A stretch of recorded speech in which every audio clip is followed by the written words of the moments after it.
साथियों, इस सिद्धांत के प्रतिपादन से समस्या हल नहीं होती कि शूद्र क्षत्रिय थे और बाद में अपनी स्थिति से गिरकर चौथा वर्ण हो गए।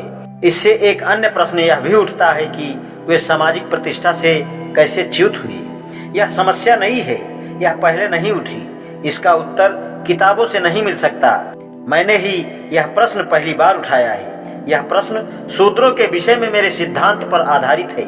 इसका संतोषजनक उत्तर देने का दायित्व भी मेरा है। मुझे विश्वास है कि मैं संतोषजनक उत्तर दे सकता हूँ। मेरा उत्तर यह है कि शूद्रों तथा ब्राह्मणों के संघर्ष के कारण शूद्र नीचे आ गए। इस बात के पर्याप्त प्रमाण मिलते हैं। शूद्र राजा सुदास और वशिष्ठ में जो ब्राह्मण थे विवाद हुआ, परंतु इस विवाद का किताबों में जो वृतांत दिया गया है यह भ्रामक है। मैंने उसे स्पष्ट और व्यवस्थित ढंग से सुलझाने का प्रयत्न किया है। विवाद समझने से पहले वशिष्ठ और विश्वामित्र का संबंध जानना जरूरी है। वशिष्ठ तथा विश्वामित्र में सर्वदा विरोध और शत्रुता रही है। कोई ऐसी घटना नहीं है जिसमें यदि उन दोनों में से कोई एक पक्ष में हो तो दूसरा दूसरे पक्ष में ना हो। मैं कुछ घटनाओं का उल्लेख करना चाहूंगा। यह किस्सा हरिवंश पुराण में इस प्रकार है। इस बीच वशिष्ठ सत्यव्रत के पिता के गुरु होने के कारण अयोध्या नगर राजमहल का प्रबंधन करने लगा, परंतु मूर्खतावश या दुर्भाग्यवश वशिष्ठ के प्रति सत्यव्रत का क्रोध और बढ़ता गया। सत्यव्रत को उसके पिता द्वारा राज्याधिकार से वंचित कर देने पर वशिष्ठ ने उसका साथ नहीं दिया। सत्यव्रत ने कहा था कि विवाह सप्तपदी पर पूर्ण होता है। जब मैंने कन्या का अपहरण किया तो सातवीं भांवर नहीं पड़ी थी, तथापि सर्वधर्मों की ज्ञाता वशिष्ठ ने मेरा समर्थन नहीं किया। अतएव सत्यव्रत वशिष्ठ से रुष्ट थे। हालांकि वशिष्ठ का आचरण धर्मानुकूल था। सत्यव्रत को राजा की आज्ञा से जो मौन व्रत धारण कराया गया था उसका उद्देश्य भी उसकी समझ में नहीं आया।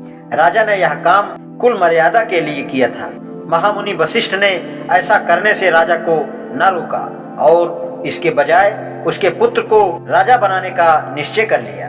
सत्य ने 12 वर्ष का प्रायश्चित पूरा कर लिया और जब खाने के लिए कोई मांस न रहा तो भूख, मूर्खता और क्रोधवश उसने वशिष्ठ की कामधेनु गाय को, जो सब इच्छित पदार्थों को देने वाली थी, मार डाला और उसका मांस खुद खाया और विश्वामित्र के लड़के को भी खिलाया।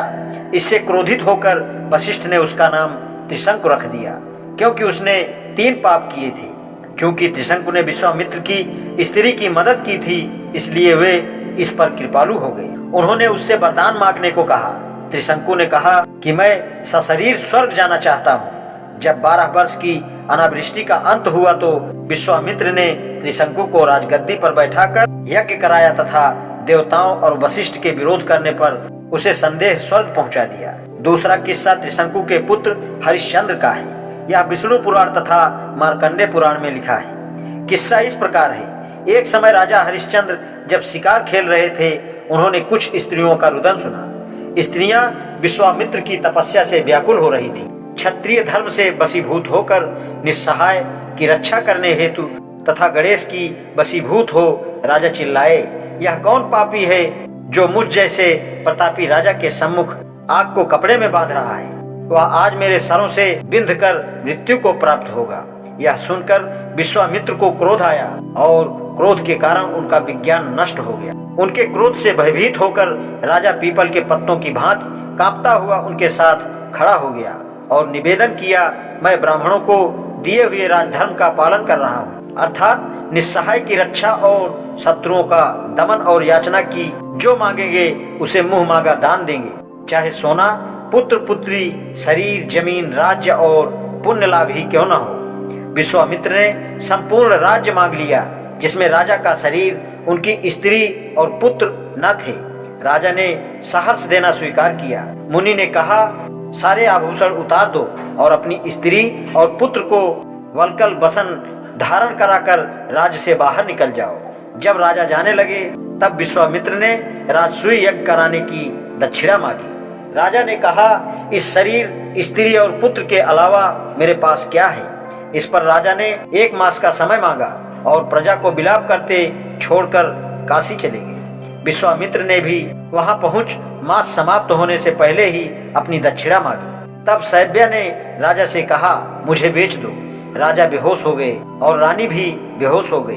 विश्वामित्र उनको होश में लाए, दक्षिणा मांगी और कहा, सूर्यास्त से पहले दक्षिणा ना मिली तो शाप दे दूंगा। राजा ने अपने को धिक्कारते हुए अपनी स्त्री को बेच दिया। एक धनी ब्राह्मण ने उसे दासी के तौर पर खरीद लिया। लड़का भी माँ कहता अपनी माँ के साथ चला गया। रानी के आग्रह पर ब्राह्मण ने लड़के को भी खरीद लिया। राजा विश्वामित्र के पास आए और जो कुछ स्त्री और पुत्र के मूल्य में पाया उन्हें दे दिया। विश्वामित्र इतने कम धन से संतुष्ट ना हुए तो राजा ने अपने को भी बेचने को कहा। तब धर्म चंडाल का रूप धारण कर आए और राजा को खरीदना चाहा। राजा सूर्यवंशी होने के कारण चंडाल का नीच काम करने को तैयार ना हुए और विश्वामित्र से कहा, आप खुद मुझे दास के तौर पर खरीद लीजिए। विश्वामित्र ने कहा, अच्छा यदि ऐसा है तो तू मेरा दास है और मैं तुझे 1,00,000 मुद्राओं के बदले चंडाल को बेचता हूँ। चंडाल सहर्ष यह धन चुकता कर देता है और दुखी हरिश्चंद्र को अपने निवास स्थान पर ले जाता है। चंडाल उसे शमशान जाकर कफन चुराने का काम करने के लिए कहता है। वह बताता है कि इससे उसे 2/6 भाग प्राप्त होगा जो उसे चंडाल का होगा और 1/6 भाग राजा को मिलेगा। राजा ने इस भयानक क्षेत्र में नीच कर्म करते हुए 12 वर्ष व्यतीत किए जो उसे 100 वर्षों के बराबर लगे। वह तब सो जाता तो उसे अपने जीवन के विषय में अनेक स्वप्न आते हैं। जब वह जागा तब उसकी पत्नी अपने पुत्र का अंतिम संस्कार कराने आई जो सर्प दंश से मर गया था। पहले तो पति पत्नी ने एक दूसरे को नहीं पहचाना क्योंकि उनकी आकृति कष्ट सहते सहते विकृत हो गई थी। हरिश्चंद्र ने उसके विलाप से तुरंत पहचान लिया कि वह उसकी पत्नी ही है जो दुर्भाग्य की मारी हुई है। वह बेहोश हो जाता है। रानी भी उसे पहचान लेती है, वह भी बेहोश हो जाती है। जब उनकी मूर्छा भंग होती है तब वे दोनों रोने लगते हैं। पिता अपने पुत्र की मृत्यु पर और रानी अपने पति की अधोगति पर रोती है। वह उसके गले से लिपट जाती है और कहती है, मैं विभ्रम में हूँ, क्या यह स्वप्न है या यथार्थ है? यदि यह यथार्थ है तब उन्हें धर्म का बोध हो रहा है जो इसका आचरण करते हैं। हरिश्चंद्र को अपने पुत्र की चिता में आग लगाने से पहले तो बिना स्वामी के लिए शुल्क लिए हिचक होती है, लेकिन बाद में वह हर परिणाम को भुगतने और ऐसा करने का निश्चय कर लेता है और अपने को ढाढ़स दिलाता है कि यदि मैंने दान दिए हैं और ऋषि मुनियों को मेरे यज्ञ कर्म आदि से संतोष है तब मैं स्वर्ग में अपने पुत्र और पत्नी से जाकर मिलूंगा। रानी भी उसी प्रकार मरने का फैसला कर लेती है। जब हरिश्चंद्र अपने पुत्र को चिता पर रखकर भगवान श्री नारायण कृष्ण परमात्मा का स्मरण और ध्यान कर रहे थे तभी धर्म के आगे आगे सभी देवतागण विश्वामित्र के साथ वहां उपस्थित हो गए। धर्म राजा को आवेश में कठोर कर्म करने से वर्जित करने लगे।